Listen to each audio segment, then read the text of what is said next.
1985년 전 세계가 지켜보는 가운데 미국은 단 한 장의 서명으로 일본의 경제가 흔들렸습니다. 그 서명이 바로 플라자 합의. 겉으론 단순한 환율 조정이었지만 그날 이후 일본은 30년간 어려움을 겪었습니다. 그리고 지금 그 장면이 묘하게 겹치고 있습니다. 대상은 일본이 아니라 중국. 공식 문서는 아니지만 실질적 구조 압박이라는 점에서 유사한 역사의 그림자가 드리워지고 있습니다. 그리고 그 협상을 이끄는 사람은 도널드 트럼프 미국 대통령입니다. 2025년 5월 제네바에서 열린 기자회견. 트럼프는 이렇게 말합니다. 중국은 이제 완전히 개방하기로 했다. 모든 비화폐적 장벽을 제거하기로 합의했다. 중국은 너무 힘들어하고 있었고 뭔가를 하길 원했다. 이건 단순한 무역 협정이 아닙니다. 사실상 서류 없는 항복문서입니다. 그런데 왜 중국은 이런 굴욕적인 언급을 받아들였을까요? 진짜 이유는 이미 중국이 내부에서부터 붕괴되고 있었기 때문입니다. 첫 번째 붕괴 신호는 도시와 공장에서 터졌습니다. 2025년 4월 광둥성 둥관의 수출 가전기업 둥관더홍. 주문이 0이 되자 전 직원에게 한 달간 휴업 통보를 내립니다. 기본급만 받고 쉴지 퇴사할지를 선택하라는 통보였습니다. 이 회사는 18년 동안 미국과 유럽으로 가전제품을 수출해온 중견 기업. 그런데 갑자기 공장이 멈춘 겁니다. 노동자들은 짐을 싸서 고향으로 돌아가고 거리엔 텅 빈 트럭 소리만 울립니다. 그렇게 둥관시는 멈췄습니다. 그리고 5월 절강성, 소주 둥관. 중국의 수출 중심 도시에서 수백 개의 기업이 장기 휴무에 돌입합니다. 무역업계에서는 수십 년 만에 처음 보는 경제 한파라는 말이 나옵니다. 같은 시기 도시 상권도 무너지고 있었습니다. 2024년 한 해 중국에서 폐업한 음식점 수는 약 300만 건. 신규 개업 수를 훨씬 넘어섰고 쇼핑몰은 텅 비고 간판만 남은 가게들이 늘었습니다. 중국의 도시는 살아있지만 비어있는 상태. 공동화 현상이 가속화되고 있습니다. 두 번째 붕괴는 숫자로 감춰진 인구의 붕괴입니다. 2022년 말 중국은 제로 코로나 정책을 전격 해제했습니다. 그런데 단 2달 만에 초과 사망 187만 명이 발생한 것으로 추산됐습니다. 공식 발표는 6만 명. 수십 배 차이가 났습니다. 전국 병원과 화장장은 포화됐고 마을이 텅 비었다는 증언이 곳곳에서 나왔습니다. 2023년 출생아 수는 902만 명으로 역대 최저. 반면 사망자는 1110만 명.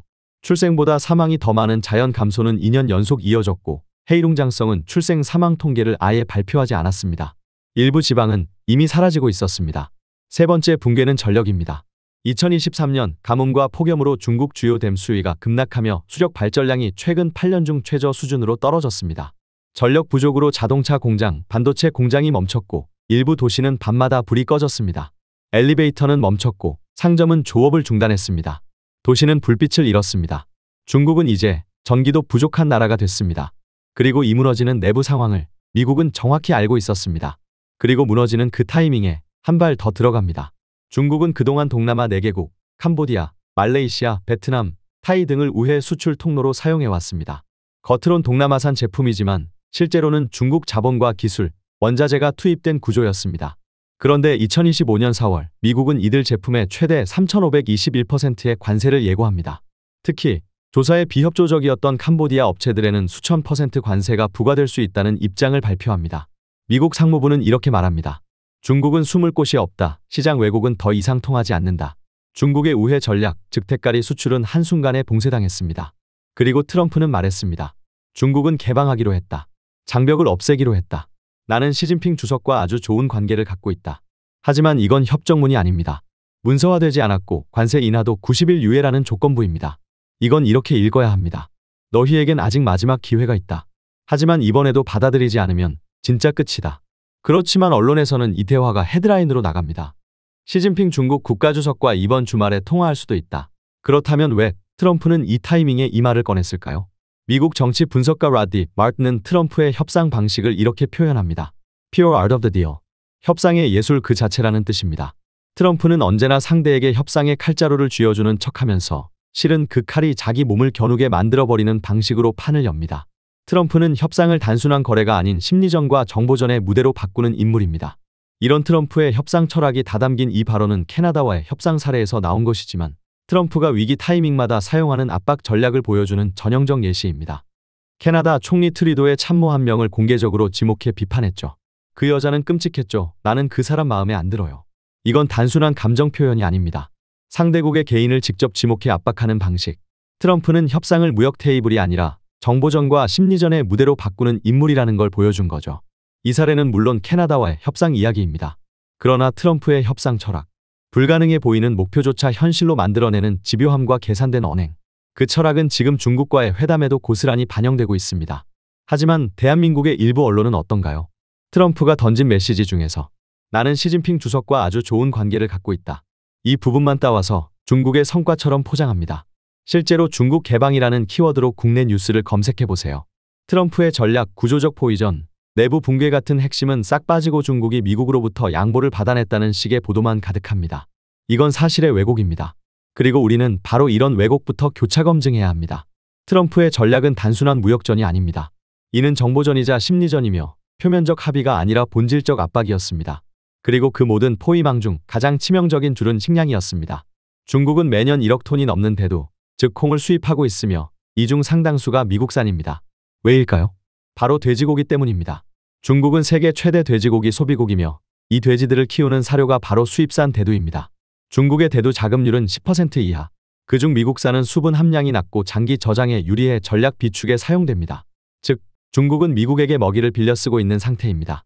2000년대 초 약 1천만 톤 수준이던 수입량은 2020년대 들어 1억 톤을 돌파했고 2024년에는 1억 1천만 톤에 육박했습니다. 수입은 줄지 않고 오히려 계속 증가하고 있습니다. 트럼프는 그걸 정확히 알고 있었습니다. 중국은 2019년 아프리카 돼지열병이 퍼지며 돼지고기 가격이 2배 폭등한 전례가 있습니다. 고기가 금값이다 는 말이 전국에 퍼졌고 정권은 민심 불안에 휘청거렸습니다. 중국에서 돼지고기는 단순한 식재료가 아니라 정권 유지의 핵심입니다. 그래서 트럼프는 이 줄을 잡았습니다. 식량, 민심, 공장, 전기, 도시, 인구 모든 줄이 끊어지기 직전이었고 그때 트럼프는 협상의 카드를 꺼내든 겁니다. Never say never. 불가능했던 일들이 결국 가능해졌지. 이 발언은 비록 캐나다 총리 참모를 언급하며 USMCA 협상을 예로 든 것이지만 그 메시지는 단순히 캐나다만을 향한 것이 아닙니다. 트럼프의 협상 방식, 무리해 보이는 목표조차 현실로 만든다는 철학은 이번 중국 회담에도 고스란히 반영된 것입니다. 그래서 그는 5월 12일 제네바 회담에서 선언합니다. 중국은 완전히 개방하기로 했다. 모든 비화폐적 장벽을 제거하기로 했다. 이건 문서화되지 않았고 90일 유예라는 조건부입니다. 하지만 백악관이 이 발언을 공식화했고 중국은 이를 부정하지 못했습니다. 이건 문서가 아니라 말로 쓰인 항복문서. 백기 없는 항복입니다. 중국은 아직 공식 서명하지 않았습니다. 하지만 그건 기회의 시간이 아니라 정확히 계산된 압박의 시간입니다. 플라자 합의로 일본이 잃은 30년. 지금은 그보다 더 거대한 중국 구조 붕괴 시나리오가 현실이 되어가고 있습니다. 그렇다면 이제 우리는 어디에 서 있을까요? 한국은 중국과의 무역 의존도, 에너지, 식량, 공급망, 관광, 언론, 학계, 외교, 수많은 고리로 얽혀 있습니다. 하지만 지금 그 고리의 한 축이 무너지고 있습니다. 트럼프는 이미 다음 타겟을 보고 있습니다. 공급망 재편, 인도태평양 구조 재편, 한미일 구조의 실질적 결속. 우리가 미국과 함께 재편에 올라탈 것인가, 아니면 중국과 함께 침몰할 것인가. 이건 선택의 문제가 아닙니다. 곧 생존의 문제가 됩니다. 그런데 대한민국의 언론은 이 회담을 제대로 다루지 않습니다. 중국의 식량 의존도도, 도시 붕괴도, 공장 정지도, 청년 실업도 깊게 다루지 않습니다. 대신 이렇게 말합니다. 중국 시장 포기하지 마라. 미국과 갈등은 피해야 한다. 안보는 미국, 경제는 중국, 안미경중. 그리고 아직도 일부는 미국 경제는 중국 덕분에 돌아간다. 는 왜곡된 발언을 반복하고 있습니다. 팩트보다 권위 중심으로 작동하는 구조 속에서 거짓이라 해도 권위를 입으면 진실처럼 받아들여지는 왜곡이 계속되고 있습니다. 말하지 않기에 이 영상을 만들 수밖에 없었습니다. 여러분은 어떻게 생각하시나요? 이 영상도 의심하세요. 교차검증이었습니다.